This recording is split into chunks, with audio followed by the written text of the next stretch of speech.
The envelope slid across the table so smoothly, you'd think they had practiced it.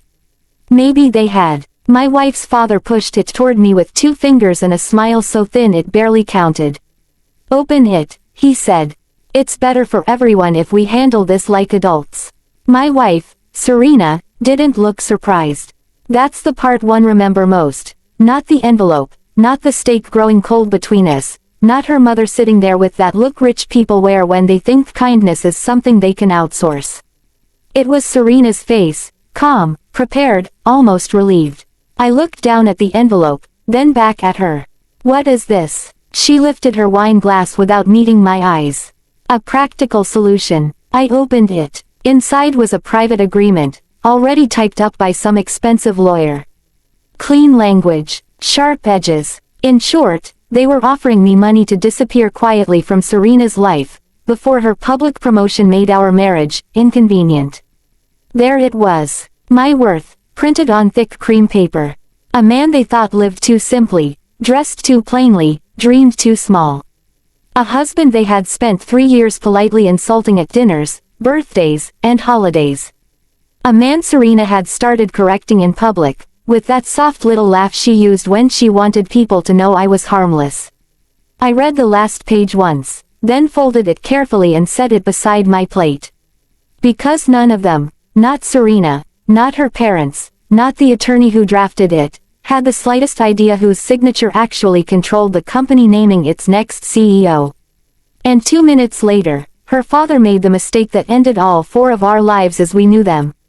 My name is Adrian Vale. I was 39 that night. And for the last 4 years, I had been married to a woman who thought simplicity was the same thing as lack. That misunderstanding had protected me, for a long time. Serena met me at a charity arts fundraiser in Bellevue, back when I was still rebuilding a company I had quietly acquired from the ruins of a logistics software firm everyone else had written off. I never led with money. Never saw the point. My father used to say the loudest man in the room is usually compensating for an emptiness no one's named yet. So I drove an older car. Wore decent watches, nothing flashy. Lived in the house I bought before my first real windfall. And I kept most of my assets layered through trusts, holding entities, and boards that preferred privacy over applause. Serena hated all of that. Not at first. At first, she called it refreshing. Said I felt grounded, safe, mature. But once she entered the executive track at Fusion Dynamics, admiration slowly turned into embarrassment. She started comparing me to husbands who played bigger. Men with visible status, men who posted acquisitions online and treated restaurants like stages. She never knew he was mine. Not officially. I wasn't the public face. I structured it that way on purpose, after a brutal takeover battle 3 years earlier.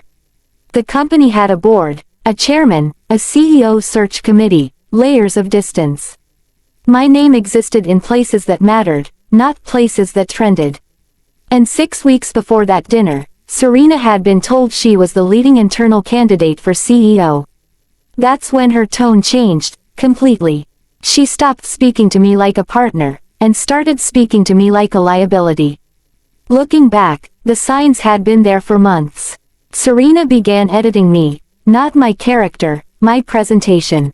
Different jackets, different shoes, different friends. She said it lightly, always with that polished executive smile, but the message never changed. I was acceptable in private, embarrassing in rooms that mattered. Then came the invitations I wasn't meant to attend. Board adjacent, dinners, industry receptions, holiday events where spouses were welcome, but somehow, I was always told the seating was tight or the guest list was strategic. Once, I showed up anyway. She introduced another executive's husband as exactly the kind of partner who understands visibility. She said it with me standing 3 feet away. I said nothing. That was my mistake. Silence teaches the wrong people that you agree with them. 2 weeks before that dinner with her parents, I found the first real crack in the performance. Serena had left her tablet open in the study. I wasn't snooping, I was looking for a charger, but her email was open. And a message from her mother sat at the top of the screen. If Adrian won't step aside quietly, your father knows a firm that handles these things discreetly. You cannot become CEO with that man attached to your image. I read it twice, then 3 times. Not because it shocked me. Because it confirmed something colder than betrayal. This wasn't frustration. It was strategy. By the time Serena invited me to dinner that Friday, I already knew they weren't gathering to eat.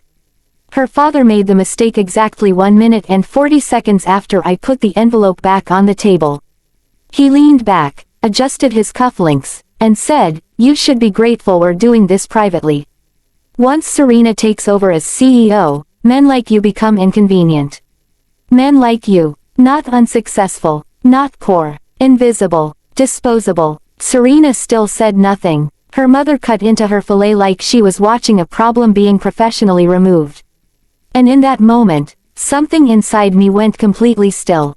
Not broken, not angry, just clear. I looked at Serena and asked, very quietly, "How long have you known about this?" She finally met my eyes. "Long enough to know this is best." There's something almost elegant about betrayal when the person doing it believes they're being reasonable. I nodded once, like I needed time to absorb the insult. In reality, I was measuring every expression at that table, filing it away, deciding who had led this, and who had simply enjoyed it. Then her father delivered the second mistake. "If you sign tonight," he said, tapping the envelope, "we'll make sure the company never hears that you've been unstable, dependent, and living off your wife while she builds a real future." That was the sentence that changed the room. Not for them, for me, because now it wasn't just contempt. It was coercion, a threat wrapped in polished language. I reached for my glass, took one slow sip of water, and said the only thing they were prepared to hear from a man they thought had already lost. "Fair enough." Serena exhaled, her mother relaxed, her father smiled, and across the white tablecloth, hidden beneath my folded hand, my phone vibrated once, with a message from the chairman of Halcyon's board. "Need your final decision on the CEO appointment tonight." I didn't answer right away. I let the phone sit in my palm while Serena's father pushed a pen toward me like he was closing a minor real estate deal. The agreement was simple on the surface. Confidential separation, financial compensation, no public dispute, no claim on Serena's future reputation. Clean language, expensive cruelty. I skimmed it again, then looked at Serena. "Is this really what you want?" It was the last opening I gave her. Not because I was weak, because once I moved, I intended to move cleanly. She folded her napkin and placed it beside her plate. "I want a life that fits where I'm going." There it was. Not love gone cold. Ambition, without memory. I didn't sign. I placed the agreement back in the envelope and said, "Then I won't make this harder for you." Her father actually chuckled. He thought, surrender had a sound, and he was hearing it. I stood, buttoned my jacket, thanked them for dinner, and walked out before any of them could say something memorable enough to ruin the elegance of what they thought they'd accomplished. The second I reached the valet stand, I called the chairman. "Adrian," he said, "we need to finalize tonight. Serena's supporters are pushing hard." I looked back through the restaurant glass. Serena was already leaning toward her parents, no doubt discussing the man they believed they had just buried. "Take her out of consideration," I said. A beat of silence. Then, "Understood. And start the internal review at 8 a.m. Full communications pull. Off books if necessary." Because Serena had mistaken privacy for power. And by morning, I intended to show her the difference. I barely slept that night. Not because I doubted the decision, because betrayal has a strange way of making even the obvious feel unreal once the room goes quiet. At 7:40 the next morning, I was in a private conference suite on the 42nd floor of Heon's headquarters, watching the city wake up through a wall of glass Serena had only ever seen from lower levels. The chairman arrived first, then outside counsel, then the head of compliance. No one wasted words. The board had already approved the review framework before midnight. All they needed was my authorization to widen it. They got it. At 8:03, compliance began pulling Serena's communications, expense submissions, hiring recommendations, even deleted message recoveries tied to the CEO selection cycle. By 9:15, the first problem surfaced. By 9:42, it became a pattern. She hadn't just hidden me. She had used me. Multiple messages showed Serena presenting herself as unattached, socially unencumbered, free to represent the brand without domestic drag. In one exchange with a board consultant, she described her husband as a temporary personal complication that will be resolved before the transition is public. Temporary. That word did more damage than any insult her father had thrown at me. Then came the second discovery. 3 expense entries, routed through an executive discretionary account, had paid a law firm retainer, the same firm that drafted the envelope they handed me. She had used company-linked resources to prepare her private disposal of me.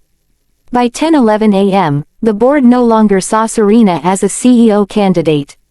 They saw exposure. At 11:30, she was told the CEO vote had been postponed. At 11:47, she was called into an internal review meeting.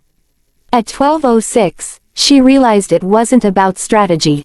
It was about her. I didn't attend. That was deliberate. Humiliation gets noisy when people perform it live. I wanted facts, not theater.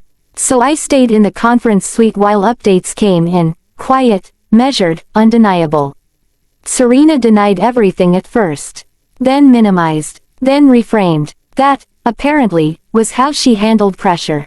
The same way she handled me. Reduce the weight. Rename the damage. Act offended that anyone noticed. But documents don't bruise when you push them. They don't cry when you lie. They just sit there, and remain true. By early afternoon, the board removed her from CEO consideration and suspended her pending a full review, for misuse of company resources, disclosure concerns, and conduct inconsistent with executive fiduciary standards. Her access was cut before the meeting even ended. Strategy files, credentials, everything. Then her father called me. No greeting, no dignity, just rage. What have you done? He demanded. I let the silence sit for 1 full second before answering. What you taught your daughter, I said, is that image matters more than character. This is just image meeting reality. He threatened lawyers. I almost smiled. Men like him always believe money still controls the room, even after truth walks in. An hour later, Serena called me, for the first time in 3 years. Her voice had no polish left. Just panic. Adrian, who are you?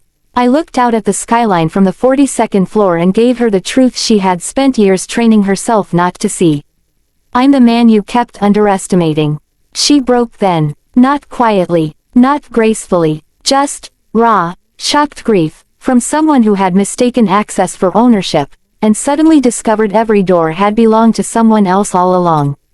Adrian, please, I didn't know. That was the problem. By the end of the day, the board had appointed an interim CEO and authorized a full ethics review. Serena's suspension became formal that evening. Her father's firm sent a threatening letter before dinner. Outside counsel answered it before dessert. There was no elegant interpretation left. 3 weeks later, Serena resigned. Publicly, it was framed as personal reasons. Most corporate lies are. I ended the marriage 2 months after that, quietly, without spectacle. She asked to see me once before it was final. I agreed, mostly so I'd never have to wonder if I had imagined any part of her. I hadn't. She sat across from me in a quiet hotel lounge, smaller somehow, stripped of the authority she used to wear like perfume. She asked if I had ever loved her. I told her yes. She asked when I stopped.